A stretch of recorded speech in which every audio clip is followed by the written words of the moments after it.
Are you the best? Compete with the best. If there is no best, be the best. Best Radio, the new kings of the airwaves.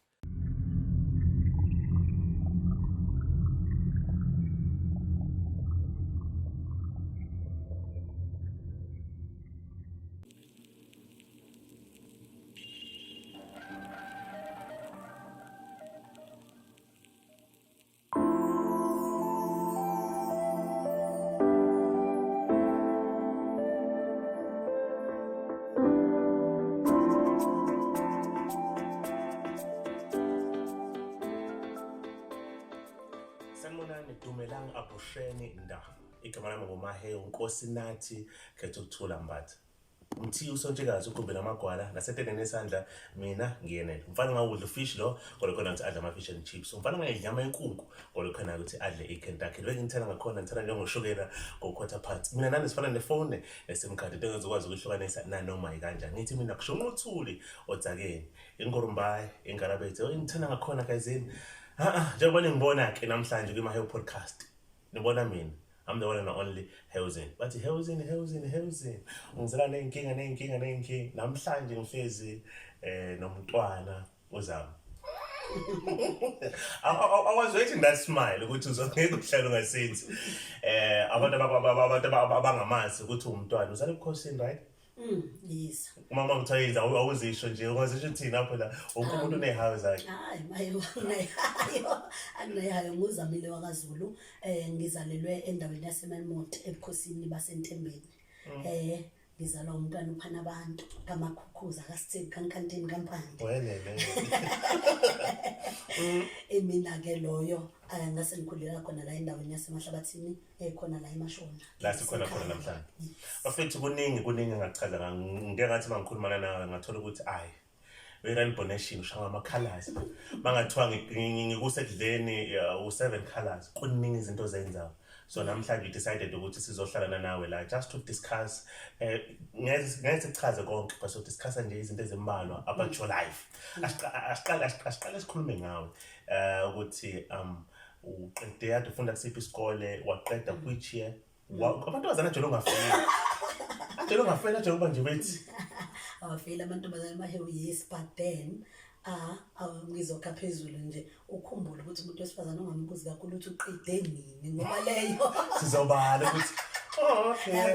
So okay, basically ngoba ngisho ukuthi ngikhulele khona la endaweni yaseMashona and which is next to my school ngifunda khona la eMakhanda primary yami ngiqale la imali eMakhanda. From there ngiye ngayofunda eMamoto la engizalwa khona ngafunda khona just for 1 year and then ngabuya futhi ngabuyela khona imali eMakhanda. From there ngayofunda esikoleni okuthiwa Insika silapha endaweni yakadini. Yes. Besiphethe ungizimela lapho umpeka uyena obeprincipal wethu ngaleso sikhathi. From there ngase ngiphuma Insika ngayofunda eDUT la engibese ngiyofundela khona ke izifundo zami ze-financial information systems. Ngaqeda khona ke eDUT.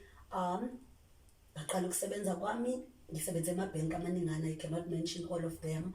Then from there ngase ngiyosebenza treasury lapho ke bese ngiqala khona i-career yami ke manje ngokufunda i-IT audit. Ngiyazi ukuthi kuningi futhi okwenzayo umuntu wesifazane o-independent oyimeleyo ongafuna ukubhizi encika kwabanye abantu. And then ushilo wathi futhi kukho konke okwenzakala back then look, you don't doubt it ukuthi uNkulunkulu ayinesandla khona up until uzofika la ukhona. Ngiseba ngibhenga ngithola ukuthi uyakwazi ukuthuma. Uyayigqokisa idwedwe wena eqokisayo. Ngathi mangibheka usebenza ema-office futhi number 2. Uphinda wenze yini lokho kwenza ukuthi kube kuhle if abantu benomcimbi decoration. Catering nana ukhona. Hayi. No, I do about places. I don't do that much of catering. Oh, yeah. I'm more into decor. Uphinde futhi userve uNkulunkulu. Oh yes. Lokho ke nje ikhona nje kuyikhona ngithe hayi. Let's it makes me to jump before siye kuphinda kuphi ngicela ukuthi ungitshela about your background emnganeni bakho. Ngiyazi ukuthi there's more challenges that ohlangabezene nawo whereby kubethwa komunye umuntu wayengawolekho wayezothuma esefikile ethi la akusiwona wami.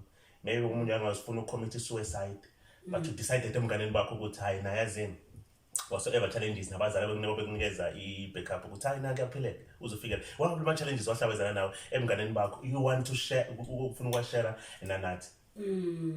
Okay, kusukela nje ekuzalweni kwami wena Mahewu, ngiye ngathi nje mangizalwa few months ngeqeda ukuzalwa ngaqala ngaba umuntu ogulayo, ohlala nje ngokugula, in a sense that uma wami ubehlele stressed ngale ndlela ngoba mayechaza uthi ngangihlale ngi-in and out of hospitals, but i-problem enkulu ileyo ukuthi babengakhona ukungidiagnose ukuthi kahle kahle ingane inani.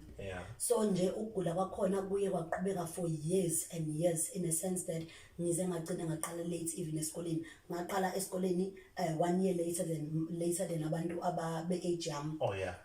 So lokho kugula kuye kwangiphazamisa kakhulu. If you look at that mangithi from birth uyabona ukuthi ngiye ngagula isikhathi eside kanjani, but i-challenge enkulu ukuthi akwazeki ukuthi ingane inani, which is very stressful even nakubazali ne. At the same time uma uye angiqele indaba yokuthi kwaye kwathi kuduma izulu engonile ugogo wami, kwavele izulu lazomshaya la enyaweni ephethe mina, but ke fortunately mina angaze ngenzeke lutho, angaze ngize ngithinteke, yena nje wathinteka kancane lapha enyaweni. So nje zonke lezo zinto ngithi mangabe ngiyibuka manje ngibona ukuthi no man, it was ama challenges ayelwisana ne-assignment uNkulunkulu ayibekile phezulu kwempilo yami. It just that mangaka unfold uye uzube nokuthi why me? Why me? Uyayicabanga lento yokuthi usuqale late esikoleni kunabantu abalingana nawe ngokwe-age, kwakona nje kwenza ukuthi ungazizwa kahle. Yazi ukuthi eklasini makubuzwa i-age ubone ukuthi wasengivele mina already, you know. But then uNkulunkulu ke emuhle kwaba ukuthi mangiqala isikole kwacaca ukuthi vele ngumntwana ophiwe ngale ndlela emangalisayo. Mainly isikhathi esiningi nje ubuthola ukuthi ngizoba u-first class elentuzaneni esikoleni, so lokho bekugcina sekwemboza nalento yokuthi ke ngiqale late elentuzaneni esikoleni. Enye into eyingimangaza kakhulu kuyo yona le ndawo yala eMashona yangakithi, bengitholana nama-challenges kubantu engilingana nabo. You will hear izinto ey'njengokuthi hey ave itshela angabe uyitshela ukuthi uyini and all that, and you'll be like I don't understand where is it coming from, because even when you look at my family Mahewu, yazi mina kwi-family yami we were like the least. Bengize ngibe nokuthi Nkosi yami ngoba asinakho nokutheni yini lena, kanti uNkulunkulu mayeyibekile into yakhe kuwe from birth iyazikhulumela, wena usuke ungakazi lutho, yikho ethi ngakwazi usayihlule. Yabona mayekwazi usayihlule wakuchuza yena kuqala, wena nje uhamba nje vele uchuziwe, wena wazi. That's why kuba ukuthi kuwe wena ukuthatha personal ube nokuthi why me, kanti no, ilento kuwena iyona attractela yonke lento le oyithola usuhlangabezana nayo endleleni. But nje ungifundisa ukuba strong.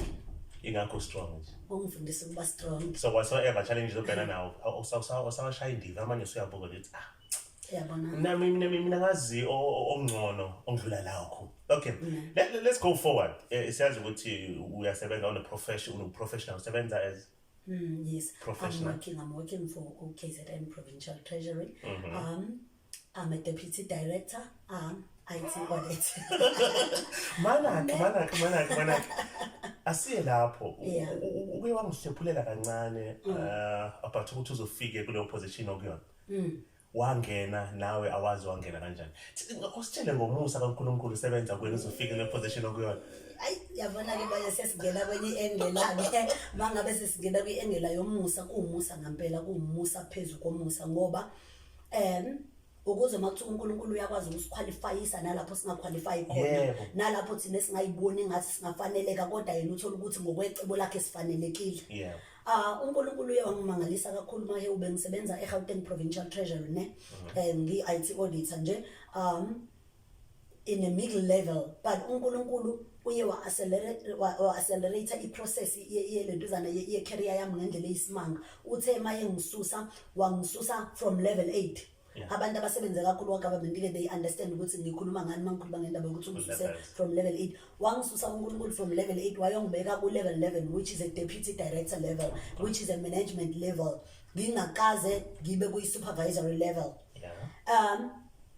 In my heart nganginokuthi kodwa Nkosi kuyokwenzeka kanjani, ngoba siye sibuze ngokuthi kuyokwenzeka kanjani, will I be able to hold this position kodwa uNkulunkulu uye akudonsele endaweni la ozothi fully rely kuyena bese uyambona nangempela ehamba nawe endleleni umbone ekuthwala ngimbonile ngithwala because le post angenise kuyona i3 years exactly 3 years njengoba sikhuluma nawe namhlanje Mahewu ku February ngangiresign at that side ngo2020 kwaku February ngizongena ngala eKZN Treasury njengamanje 3 years uphelile uNkulunkulu emuhle ngoba seku-February ngoba ku-February nje kuthi mark 3 years yeah lo ukuthi contract iyaphela uNkulunkulu emuhle ethembekile when you fully surrender to him naye uzonakekela idingo zakho njengamanje ke ngithole enye ipost iza nazo ngithole enye ipost ke manje so I'm moving back to Gauteng noma ngangamention ukuthi ngiyakuphi neGauteng kodwa nje I'm moving back to Gauteng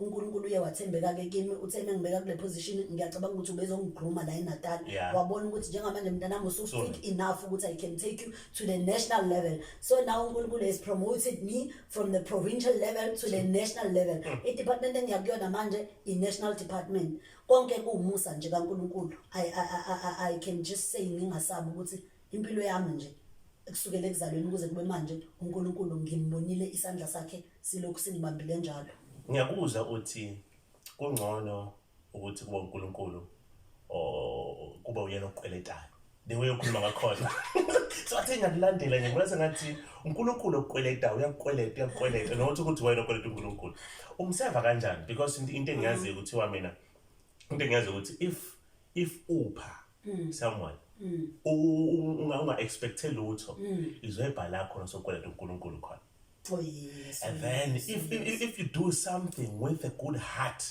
ngokuvulelekile enhlizweni unga-expecte nix uyangenelela yena ikuphi lokho kuyenzayo wena okuserve uNkulunkulu in a term of azathi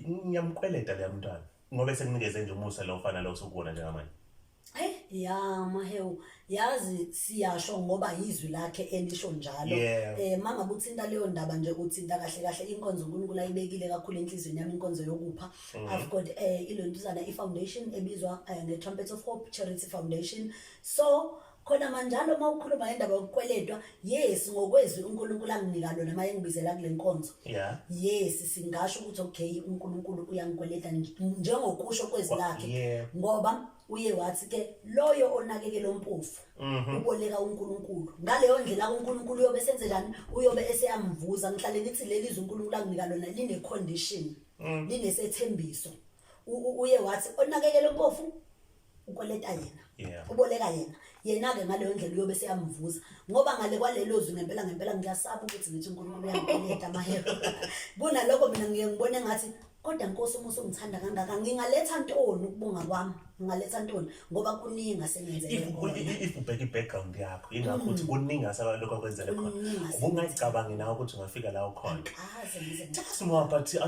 tell us more about this foundation uyiqale nini or iqale nini uNkulunkulu wafika kanjani asiqale la ukuthi iqale nini yona yes inkonzo yokupha Mahewu kade ilokhu ikhona kimi ngoba yazi kusukela ngabo 2007 into ebengijwayele ukuthi ngiyenze bengijwayele ukuthi mhlambe uthola ukuthi umuntu mangabe enokweswela mhlambe uswela indawo yokuhlala mhlambe uswele ini ngikwazi ukuthi umuntu ngimsize ngiye ngahlala nabantu abaningi nje abahlukahlukene ngiyakhumbula ukuthi even at tertiary I'm the one who started working amongst abangani bami so bebethi mangabe sebezoqala ama internship ngimthatha umuntu ngimhlalise kumina eflatini ukuze ukuthi mangabe se right ke azihambele ayitholele indawo yakhe nabanye uthola sasifunda nabe elo high school umuntu emezile ngokuzofuna umsebenzi noma ezoqala ukusebenza I will take them in and then mangibathatha in ngingabi nokuthi mhlambe ngizokubalela ukuthi ke hayi ke kuzomela ukhipha imali engaka yokudla nani ngicabanga ukuthi lento le itshaleke ngendlela mina engikhule ngayo yabo uma ukwazi ukweswela uyakwazi ukunakekela umuntu onesidingo ngoba uyakwazi so this thing was planted vele kusukela ekukhuleni ngoba ukweswela ngiyakwazi ukuthi kunjani and then ke kwase kuba ukuthi officially uNkulunkulu ngo2020 wase kuba yilana ke manje afuna ukuthi ngiyiformalize khona ke lenkonzo ke manje. Yeah. That way ke manje isiqala ke isiba ifoundation ke manje. That way ke manje sekuzaleka lo Trumpet of Hope Charity Foundation. Trumpet of Hope ke Mahewu ziningi inhlangano ze charity angithi la ngaphandle abantu bethi ngibuyisele emphakathini ngoba ngiyabuka ukuthi senginyukele kakhulu ngokwempilo ake ngibuyisele emphakathini. Mina ke le Trumpet of Hope it's a ministry kahle kahle inkonzo le yokupha thina siyenze ngalendlela yokuthi ke sifike sikuphe ukudla komphefumulo bese sikupha ke nezidingo zenyama ngoba iye yaqhamuka lento yayisiprofetho kwaba ukuthi uNkulunkulu is giving me the Bible and he's giving me the trumpet and the trumpet kahle kahle uyazi ukuthi mayikhala iletha lo msindo lo omnandi. So this trumpet kwaba ukuthi hayi no iyothi mayikhala le trumpet ngekhathi zonke la ezokhala khona kuyobe sekubuya ithemba kwabaningi. That way ke igama lithi Trumpet of Hope laqhamuka ngakhona. Maybe ungenzeka ukuthi kukhona umuntu owaboniswayo mhlawumbe ukuthi akuphe umhlahlandlela ukuthi I see you somewhere, I see you doing this and that mhlawumbe ongayikholelwa and then up until uzofika kukhona ukuthi yazi there's someone ukhona waboniswa lokho kuwena ukuthi show mayelana nayo indaba ye charity. But this charity about ukuthi uNkulunkulu there's something akayibekile kuwena ukuthi you're gonna go this far and then uzokwazi ukufika usiza abantu uzosiza abantu kanje because kokunye la khona sokuyinto kaNkulunkulu khona izwenza kuba khona nomuntu ofika kuwena ethi I see you doing this ngabe kukhona mhlawumbe nongathi relate ukuthi I want to say thank to this person to those person abakubona maybe umfundisi ubanibani noma umama ubanibani oba aze bayikhulekele bathi we are praying for ukuthi even uhamba lo hambo lakho uNkulunkulu abe nayo kulona. Ngizoqala ngiyithathe nje maye kuyiengela yokuthi ke ngikhulume ngecalling bese so that ikwazi ukucoverisha abantu abaye babona ukuthi uNkulunkulu khona into akangiphathise yona ne. Kuyiengela ye-calling Mahewu kuye kwaqale kwakhuluma ubaba othu Nyathikazi. Ngicabanga ukuthi ubaba Nyathikazi uyamazi. Ubaba Nyathikazi waye wakhuluma sasisetendeni lapha kwaDi. Ngicathi kwakunemvuselelo ngangihamba nobaba Khumalo siye khona lapha yana etendeni la kwababa Nyathikazi. Wathi umbona uNkulunkulu engiphe isiphiwo sokuphilisa ngalendlela eyisimanga. Waqala lapho ubaba Nyathikazi wangiyala wathi ucela ngifunde kakhulu incwadi ezikhuluma ngokuphilisa ngizobona uNkulunkulu into azoyenza and it's gonna be very fast ngendlela okuzokwenzeka ngayo nami ngizoba nokumangala. Sathi masibuya lapho ubaba Khumalo wabiza umhlangano enkonzweni wasikhulekela wasibeka izandla. From there this lokundala this gifting ye healing kumina ke ngathi mangifunda lezo incwadi yaqala ke manje activate ngaqala ke manje ngaleso sikhathi ngangakasebenzi ngangi full time nje ngiseva phansi kwebandla leVRCC ngathi ke ngaleso sikhathi ngangijoyela ukubizwa njalo emakhaya la makhona umuntu ogulayo kuzothiwa zama woza ngihambe ngifike ngimkhulekela umuntu aphile nje ngayibona lento ukuthi noNkulunkulu uyibekile ngempela kumina.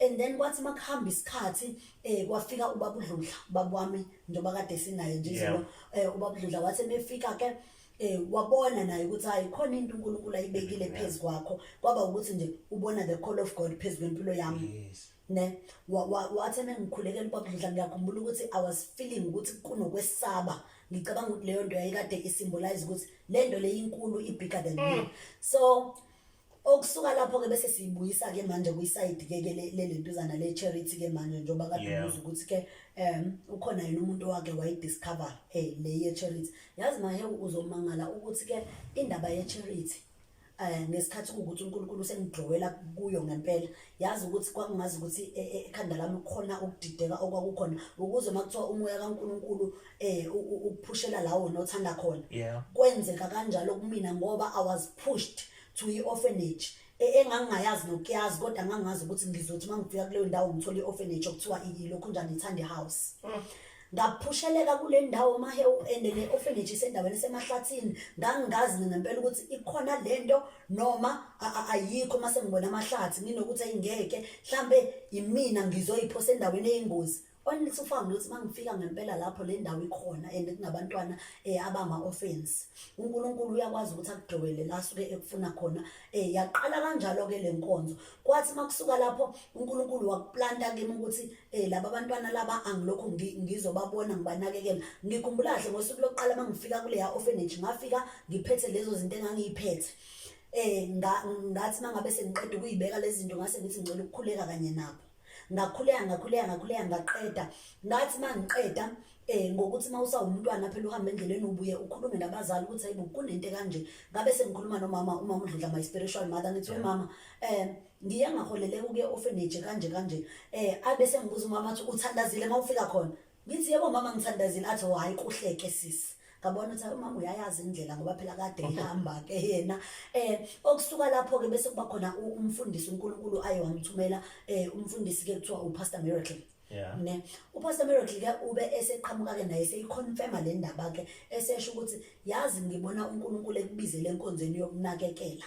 Athi ngoba uNkulunkulu ekubizela kule nkonzo yokunakekela kahle umama wabantwana abaningi. You don't have abantwana laba bakho zamo bazala ngokwenyama but you've got many.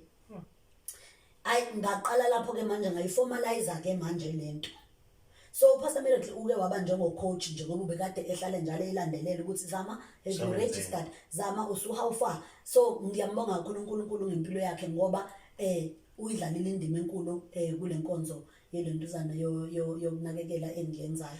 Tell me more. You told me ukuthi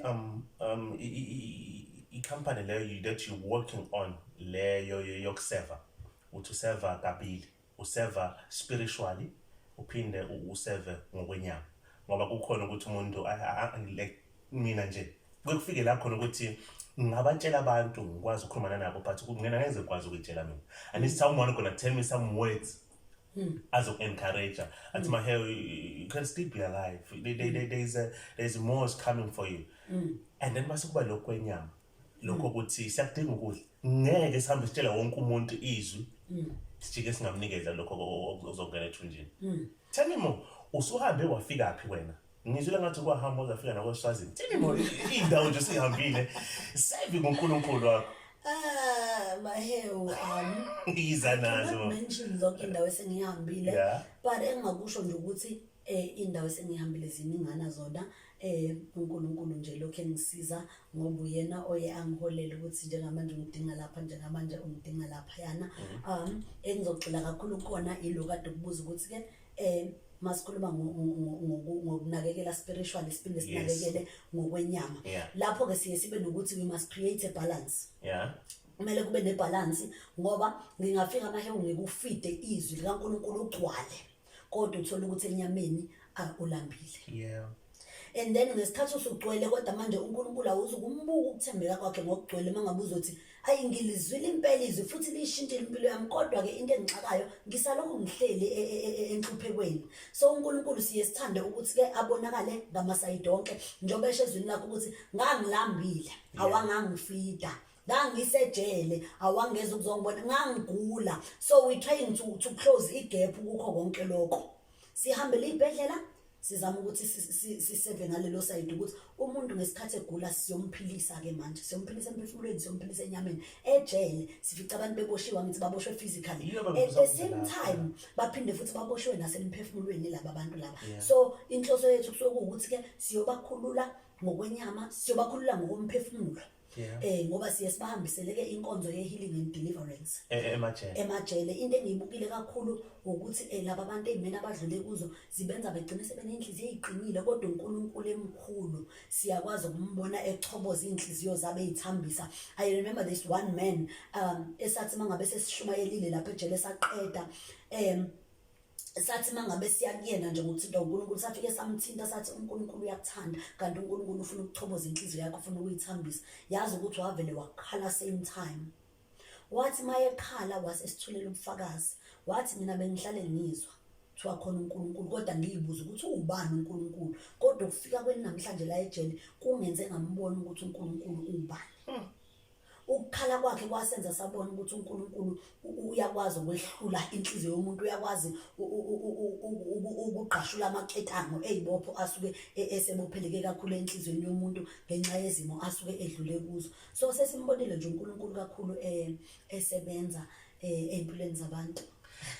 Motivate someone who osekhaya okhula with a bad background ngoba nawe you've been there with background la khona engazange yaze bamnandi but you living the life of a legacy now whereby la othi this is my legacy ngoba uwena uyi legacy kwawena. If kuthiwa kukhona umuntu watching this video watching this Mahewu podcast odinga some words gonna come up from wena uthi i-background yakho akazange yaza stopper la uyakhona. Isikhathi ukuthi naye mhlawumbe noteta wazalwa ku6 months akazange waze kwaphela even u 9 months esesweni sikamama wakhe. Isikhathi ukuthi akamazi ubaba wakhe but uyasho ukuthi mina uzayitshela ukuthi mina ilokhu impilo yami imile ngoba baba mangimazi isibongo sami angisazi. Isikhathi ukuthi wadlwengulwa umama wakhona and then kwaba khona yena but i-background yakhe nje ayikho yinhle but isize effect ukuthi engabe sakwazi ukubona i-future yakhe. Wena ezwena ubile wathi mawuqeda ukutetwa mntwana wathi mawuqeda ukutetwa you have some challenges whereby wahamba ohlala esibhedlela imama ehleze njalo visit ibhedlela and then akazange wazokhula kahle akazange wazongena even esikoleni ngelokhu ngesikhathi kuyisona.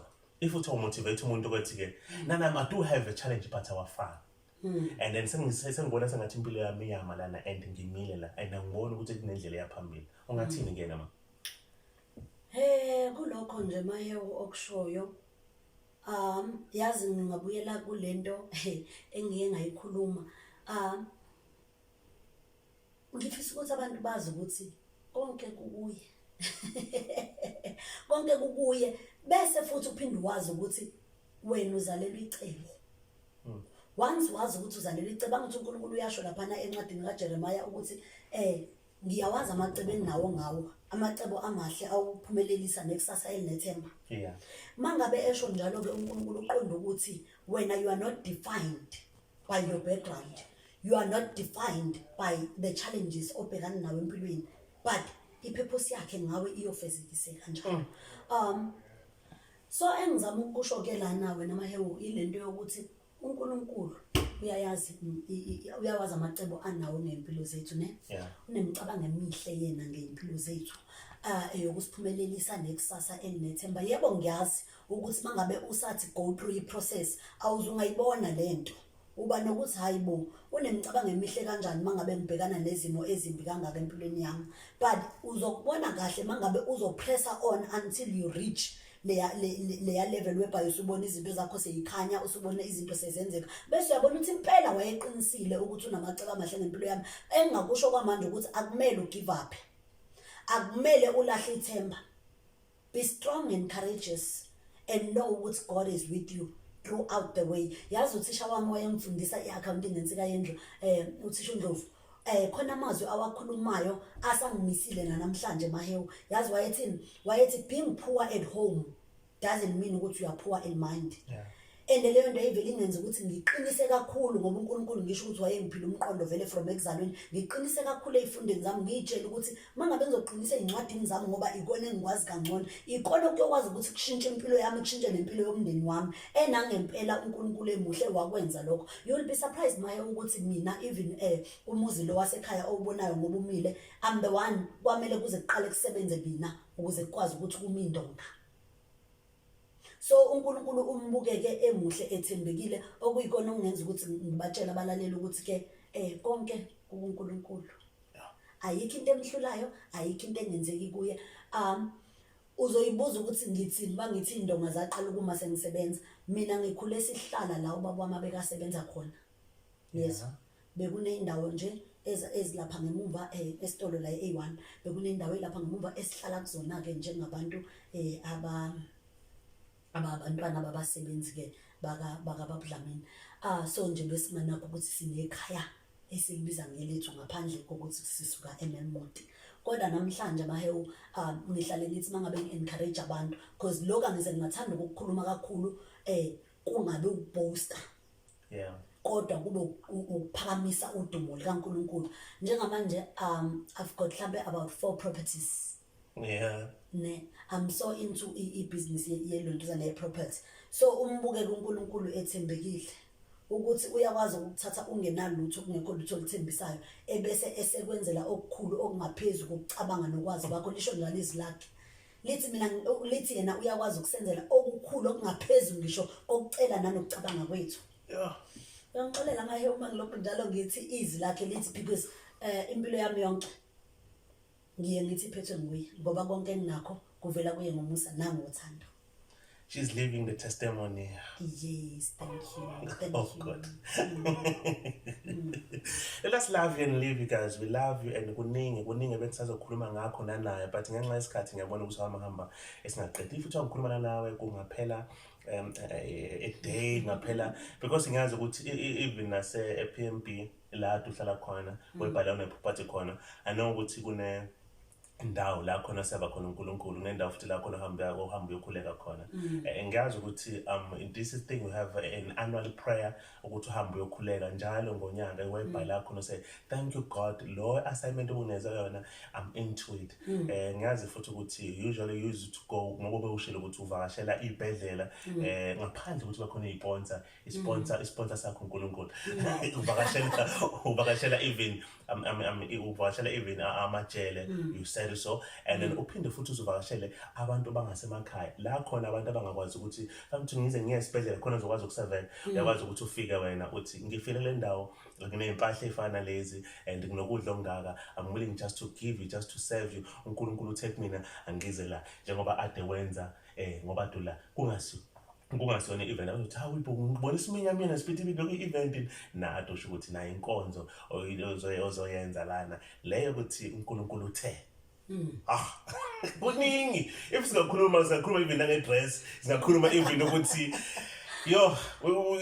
just to say the last word ungasho kubantu labo ukuthi abantu abafuna ukukulandela bengakulandela kanjani abantu abafuna ukulekelela bafuna ukwazi ngawe bengathola kanjani kuma social media. Mahewu, I'm not that much into izinto ze-social media. I do have a Facebook wami nguZamile MaZulu Heaven. And then WhatsApp ngiyatholakala ku 081-897-2622. Singakujabulela kakhulu ngempela ukuthi sibe nabantu abazopartnerisha nathi bekwazi ukuthi besponsorishe singakujabulela lokho ngoba asinawo ama-sponsors officially. But in closing Mahewu, ngithanda nje ukulokhunja ukubonga kakhulu bonke abantu abaye bafaka isandla ukusupporta umsebenzi we-charity esiwenzayo. Abantu Mahewu abawusupporte kakhulu lo msebenzi uzomangala ngoba emsebenzini uyazi ukuthi isikhathi esiningi kujwayele ukuthi kube nama office politics nayo yonke but mina ngiyamangala ngendlela ama colleagues wami angisupporte ngayo bangisupportile ngendlela eyisimanga. I would like to thank you so much nje kwi office la se treasury KZN provincial treasury and our internal audit unit. Wow, they are so amazing. Every time uthiwa kunenkonzo ye Trumpet, I'm telling you, they will donate. They will donate clothes, they will donate ngemali yabo.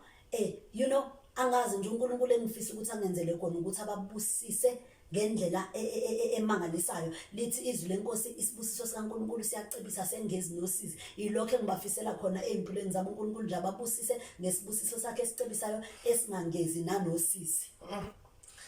We love you and Mahewu Mahewu. Ngizile ukuthi afune ngimbiza ngoNkosi nathi this time around. Le ndaba kaMahewu le abayizwa kahle. Mahewu Nkosi nathi Mbatha umthiyo sonjikazi ukubila amagwala sitheleni isandla mina ngena kade ngihlezike nentokazi la but umntwana uzama. And then umntwana kaNkulunkulu futhi lo uyena ke she's just a messenger and she's just an angel kaNkulunkulu. Hamba fike la khona bengayitshela ukuthi uhambe wafika khona nawe ungayitshela ukuthi ngahamba fike khona but nawe ke mangenza ukuthi ufuna ukufaka isandla ufuna ukuthinta ukuthi hayi nami ngithinta ke ngicela ukuthi ke ulandele every details abhaliwe lapha phansi. And I thank you so much for tuning in and I thank you so much for loving us. Zululand Studio TV hamfika like page best friend ufika like page ne page leni mama lethe yini Trumpet of Hope Charity Foundation fika like page ekuhlala ngasithola. Danko. Thank you Mahewu.